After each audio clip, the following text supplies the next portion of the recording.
Welcome back to our channel. So today we'll be reading Disney's Ali Baba and the 40 Thieves.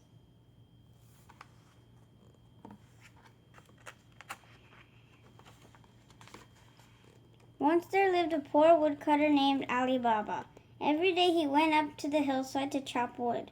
His donkeys carried the wood to town where Ali Baba sold it.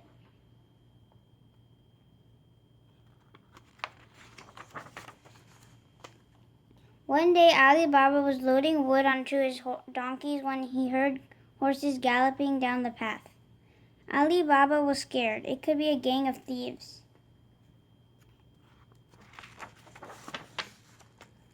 Ali Baba quickly hid his donkeys in the bushes and hid himself in a tree.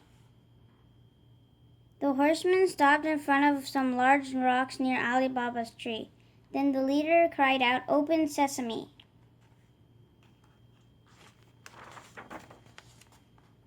Suddenly, one of the rocks swung open like a door. It was the entrance to a cave. Ali Baba counted the horsemen as they rode inside. 40 horsemen rode after the leader. Finally, the horsemen came out of the cave and rode away. The door swung shut behind them.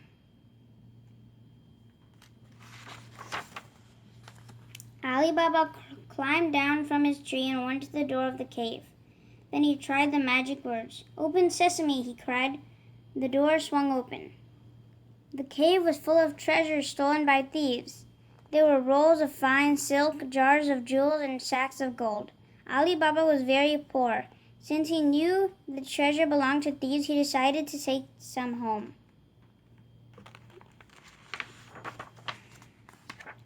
He dragged a sack full of treasure out of the cave and the door swung shut. The sack was very heavy. He had to pull it to the place where the donkeys were hidden. Then he reached the donkeys. He put the treasure into their saddlebags on their back. Then he covered the bags with firewood and started home. It was late at night when Ali Baba got home. "Where have you been?" asked his housekeeper. "Shh," said Ali Baba. Hurry with me to the courtyard so we can unload the donkeys." When the housekeeper saw the gold and jewels, she was amazed. "We have to hide this treasure," she said, "or someone will steal it." "You are right," said Ali Baba. They dug a hole in the floor and carefully buried the treasure. The next day, the thieves rode back to their cave. Again, the leader cried out, "Open sesame!" Again, the door of the cave swung open. Inside they found broken jars and strange footprints. "Someone has robbed us," cried the leader. "Come, we must find him." They followed the footprints to the place where Ali Baba had cut his wood.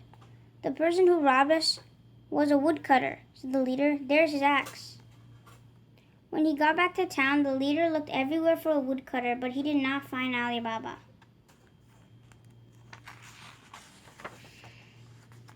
Each time Ali Baba and his housekeeper wanted some of the treasure, they had to dig up the floor.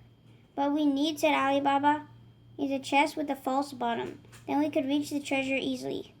"I'll go speak to a carpenter," said the housekeeper. That night she went to the carpenter's house and told him what they needed and that it was a secret. The carpenter said he could do the job. The housekeeper blindfolded him so he would not know where he was going. Then she led him to Ali Baba's house. The carpenter worked quickly.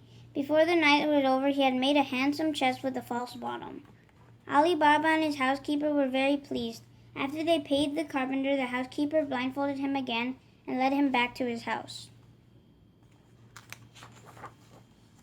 One day, the leader of the gang of thieves happened to visit the carpenter. "You work fast," said the leader. "A few nights ago, I worked even faster," said the carpenter. "In a few hours, I built a chest with a false bottom to hide a secret treasure. If you take me to the place where you built that chest," said the leader, "I will pay you well. I was blindfolded when I went there. But if you blindfold me again, maybe I can find the house again." That night, the leader of the thieves blindfolded the carpenter, and the carpenter retraced his steps to Ali Baba's house. The leader paid the carpenter and marked the door of the house with an X. The mark would help him to find the house again. The next morning, the housekeeper found the X on the door. She was afraid the mark meant danger, so she drew an X on every door along the street. When the thieves came to find Ali Baba's house, they did not know which one was his. The leader was very angry.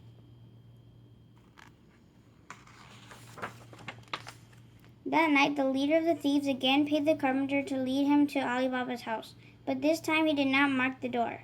Instead, he counted the number of the houses to the end of the street. The next day, the leader came back to Ali Baba's house with 20 donkeys. Each donkey carried 2 large oil jars. "My donkeys and I have traveled a long ways," the leader said to Ali Baba. "May we spend the night in your courtyard?" "You may put the donkeys in the courtyard," said Ali Baba, "but you will be a guest in my house." The leader of the 40 thieves thanked Ali Baba and brought his donkeys into the courtyard. He unloaded the oil jars and lined them up against the wall. When it was dark, the housekeeper tried to light a lamp, but her lamp was out of oil. She went to the courtyard to get oil from one of the jars. "Is it time to come out?" whispered a voice inside the jar. Suddenly, the housekeeper knew that there was a thief hidden inside each of the 40 jars.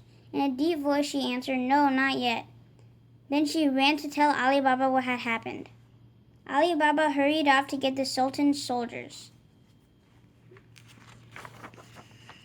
The housekeeper showed the leader to his room and said goodnight. The leader opened his window and threw pebbles at the oil jars as a signal to the thieves. Then he climbed down to the courtyard. "Come out quietly," he said to the 40 thieves. Suddenly the door burst open. Ali Baba led the soldiers into the courtyard. The thieves fell down and broke the oil jars in their hurry to get away. But the leader and the 40 thieves were all captured and led away to jail. And the donkeys were taken to the Sultan's stable. The next day, Ali Baba and his housekeeper worked hard to clean up the courtyard. They told the Sultan's soldiers about the treasure in the cave and also about the gold and jewels in their house. Because they helped capture the thieves, Ali Baba and his housekeeper were allowed to keep part of the treasure. They spent their gold carefully and they were never poor again. The end.